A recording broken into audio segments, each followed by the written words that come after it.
Hey,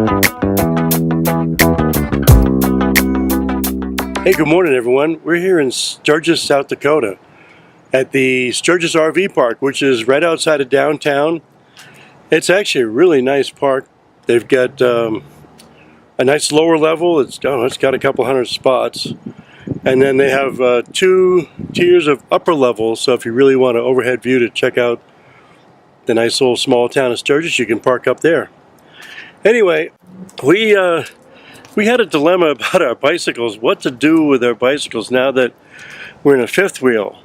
So previously when we had our Airstream, we had a tunnel cover right up here, and we had the bicycles mounted on top of the tunnel cover with, you know, your standard Yakima racks. But with the fifth wheel, it doesn't give you a whole lot of options. So in the back of our rig, which is a Heartland landmark, one thing that they don't do is give you a hitch. Now, I don't know if I'm a big fan of the bikes in the back anyway, because I've seen quite a few horror stories and, you know, watched the bikes bouncing around in the back. One of the things I've seen, and you've probably all seen it, is you can put your bicycles way up here. Now, last time I've tried to do that, I needed a ladder to get to the bikes. That's kind of a pain.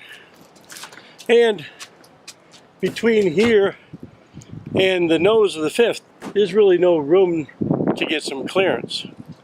So I think this is just a common dilemma with fifth wheel owners. And some people, you know, they just stick them on the back of the ladder rack, on the back with the bike rack. I really didn't feel like doing that. I just didn't want that much weight just dangling off there, so here's what I did. So while I was in Steamboat Springs, I put on a front hitch. So basically this is just a Kurt hitch, and it's a Thule platform rack. And one of the things that was important to me anyway was some of the hitches, they come out and they have a big loop before they actually hit the platform. So because of line of sight issues looking through the windshield, I wanted to make sure that we didn't have that problem. So this was this rack here, and I can't remember the name offhand, but I will put a link to it, was the one that sat the lowest without causing, you know, ground problems for regular driving. However, there is another thing that I found out while using this. So one of the things that I also noticed while doing this is, okay, so far a good idea, but when I was driving, these are 29er bikes, and so it, you know, it sets the handlebar, I don't know, let's call it somewhere up here, and it was kind of in my line of sight.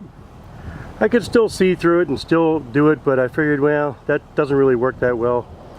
And so I wound up taking the handlebar off while traveling, and then just use some gear ties and put it on the frame so it would be out of my sight.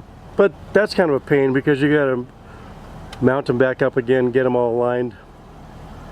And that's where my local bike shop came up with a great idea. And that was to use like a truck mount, a standard skewer axle mount. And that gets that really, really low. You know, who knows, I'm probably dropping, I don't know, let's call it a foot. I didn't do the exact measurement, sorry. Anyway, that's a good way to do it. I reused one of the holes that was in there for the basket normally, and just drilled a 1/4-20 bolt through here. Put a couple fender washers on, and I'll trim those things off a little bit later. But that works, and it's super sturdy. And then, of course, you know, the hoop that goes around the tire, I just put it up here in the fork. And they're really, really secure, and I don't even have them locked down yet. You'll normally, I try to put a strap somewhere between the bikes, you know, just to kind of hold them together. So this gives you an idea of the view from the driver's seat. We're running down Interstate 90 right now, and you can see the bike slow enough where I get a real clear view, vision of the road.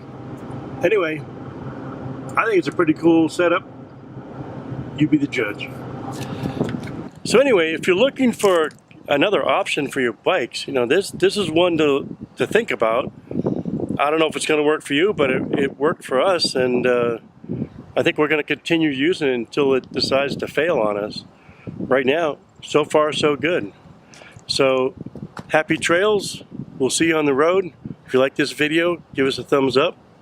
And like I said, we'll leave a link for that Yakima rack and the Kurt hitch down below. All right, take care. See you on the road. Later.